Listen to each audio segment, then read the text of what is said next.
Right ఒక breaking మనం చూస్తున్నాం. ప్రధానంగా ఒక వార్త, డెహ్రాడూన్లోని మహాదేవ్ డిజిటల్ జోన్ సెంటర్లో అండర్ గ్రౌండ్లో సీక్రెట్ రూమ్ నిర్మించి అక్కడ ప్రాక్సీ సర్వర్లతో ఎస్ఎస్సి ఎంటీసీ పేపర్ లీక్ చేస్తున్నటువంటి ఒక దృశ్యం బయటపడింది.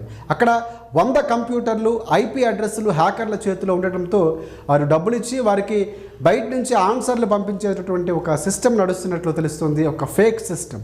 ఎగ్జామ్ కండక్ట్ చేసే కంపెనీ సర్వేర్స్ ఏవైతే ఉన్నాయో సర్వర్లన్నీ కూడా వీళ్ళు హ్యాక్ చేస్తున్నటువంటి సందర్భం. యూపీ, ఉత్తరాఖండ్ ఎస్టీఎఫ్ టీమ్స్ రంగంలోకి దిగి చివరికి 2 నిందితులు అరెస్టు చేశాయి. సో ఇలాంటివి జరుగుతున్నప్పుడు ఏం జరుగుతుంది, ఎప్పటి నుంచి జరుగుతుందో ఇవన్నీ కూడా అక్కడ కూపీ లాగుతున్నారు.